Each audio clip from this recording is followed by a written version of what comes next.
I had to go ahead and bring in the what-ifs because, look, when it comes to the history of Cleveland sports, there's been a lot of what-ifs, possibilities that could have happened that just quite frankly didn't. But in order to talk about that, let's bring in Cleveland media personality, Jake Underwood. We have to bring him in. And, Jake, to start things off, I wanted to tear these out. I wanted to see what's the biggest shaker that could have happened when it comes to these Cleveland what-ifs. And in order to start, let's go ahead, just start off with the biggest one, and that's the Cleveland Browns moving in 1995.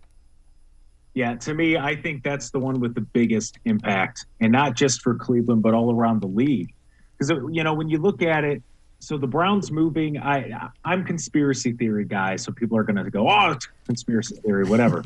But the Browns moved, and almost 90% of the NFL got a new stadium. And I don't think that's by chance. I think that's something that the NFL knew they had to make a big impact. And if the Browns left Cleveland, that makes a giant impact. And they would be able then, at that point, to kind of put the fire to people's behinds to get them to build a new stadium. I have that as one of the most significant on the list that we were discussing. That's definitely an S tier for me, just because of the different changes it had around the league. Plus, at that point, just talking about Cleveland, you're talking potential Super Bowl. You have Bill Belichick. Whether or not Vinny Testaverde can kind of be that Tom Brady type guy, where he can take over a system, which we kind of saw in New York. And Vinny Testaverde played 20-plus years. So you had the pieces and parts that were starting to come together, plus Ozzie Newsome, all these different things. So to me, I think that's one of the most significant things just in Cleveland history, not even sports, but just history of Cleveland to happen. It's very significant. And the what-ifs are endless. It really is. If Belichick would have still been here, had he not taken the time off? Was he getting ready to do the same thing he did now in New England, in Cleveland 20 years ago? But, it's a what if, we'll never know. Exactly, Jake. And I look at that and I tend to agree with you because, again, you think of some of those draft classes that they also had immediately where you had the Jonathan Ogden, you had, obviously Ray Lewis, among others that really were main impacts and mainstays for those Baltimore Ravens teams in the early 2000s. And it really just seemed like it set up that franchise as a whole. And you combine the possibility of, Bill Belichick sticking around at that point, combining him with Ozzie Newsome. I mean, just the duo of that alone, I think, puts that at an S tier, let alone the Super Bowl is that both combined to end up winning. Yeah, I think they learned from their mistakes. I don't think Craig Powell was the guy in the first round at linebacker.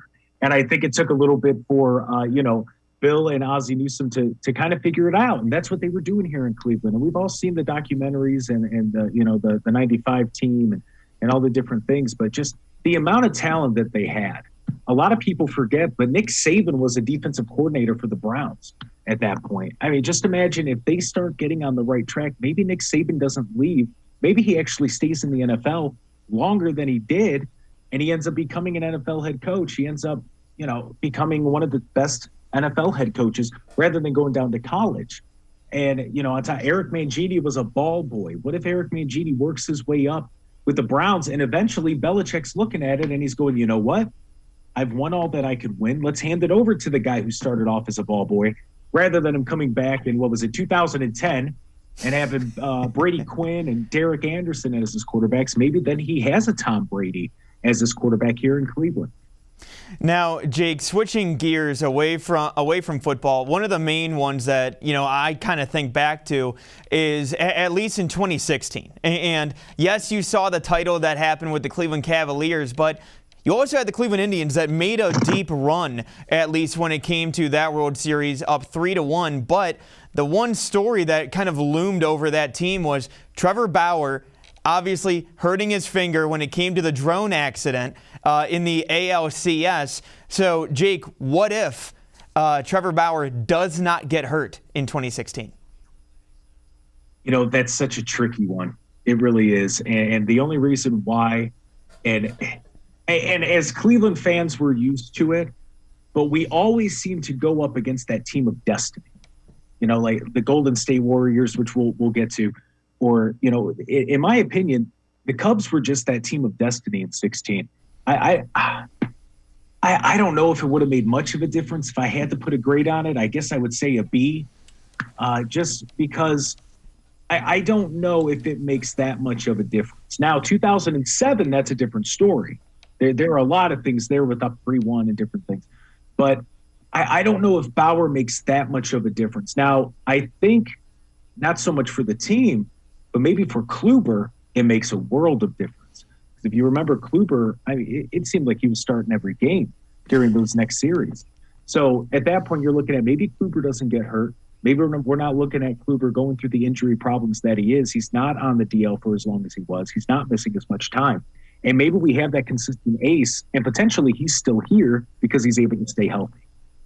Now, Jake, I want to switch gears here a little bit because I know that this is a topic that I know you'll be very passionate about here. But, you know, I want to kind of almost look at it as a 2-for-1, and we'll go one by one for each of these. But the first one I want to bring up is the 2014 draft.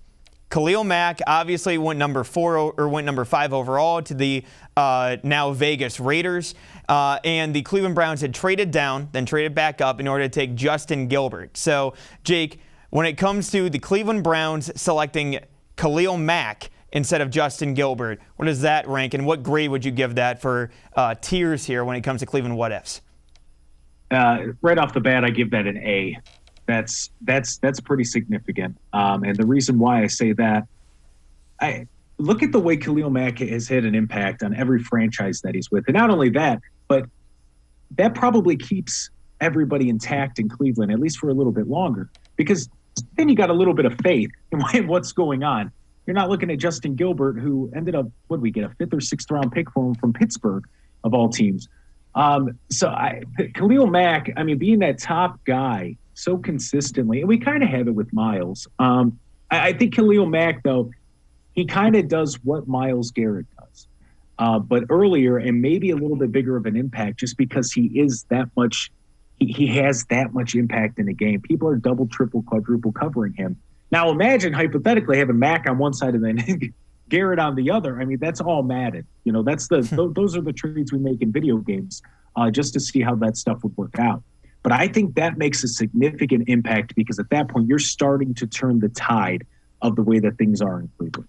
Well, and not only that, too. I mean, hell, the big signing from that previous offseason was Paul Kruger coming over from the Baltimore Ravens. So maybe that signing doesn't look quite as bad if you've got Khalil Mack on the other side. He doesn't have as much pressure being that pass rusher for the Browns. And all of a sudden that opens up a lot more on the defensive side.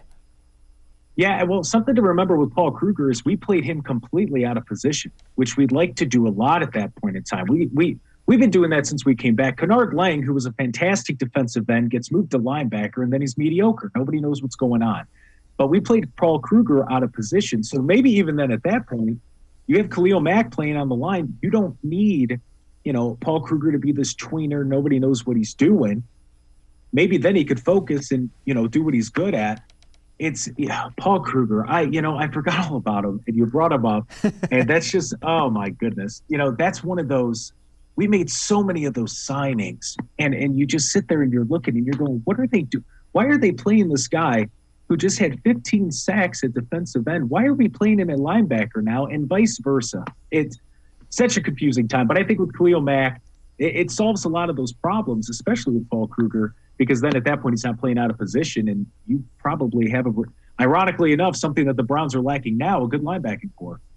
Well, let's also look at the other pick from that first round, and that being Johnny Manziel getting selected number 22 overall. Browns trading up from 26 to select him there. Now, keep in mind that prior to the draft, the Browns had done a search. They enlisted and paid for a search to see who would be the best quarterback of this group, and that search found Teddy Bridgewater. But there also was rumors of,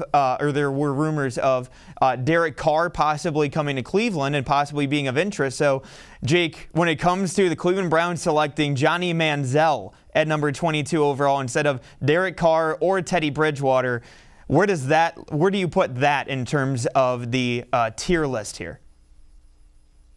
I mean, that's. Ooh. I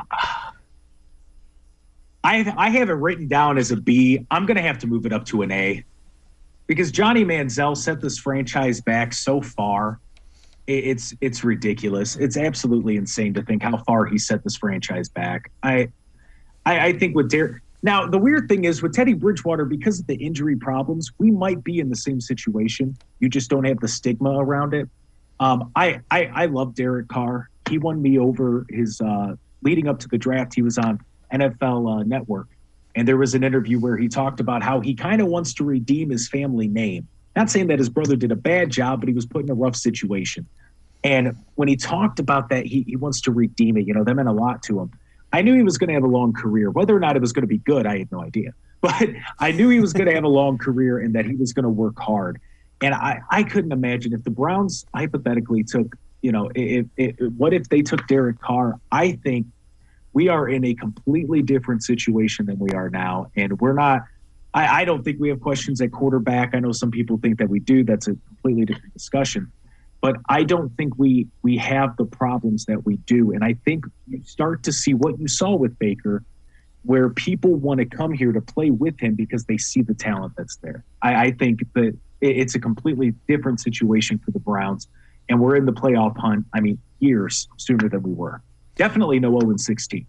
Well, and you also look at it too. Again, the way that he was able to perform immediately for that Oakland, now Vegas team, again, just the night and day difference. And you look at that 2014 run, and that team, realistically, if you have solid quarterback play throughout the entire season, they went 7-9, and it was up and down throughout the year with Brian Hoyer and Johnny Manziel starting for this team. I think that if you get Derek Carr in there all of a sudden, now you're looking at a potential playoff run with how deep and how talented that roster was.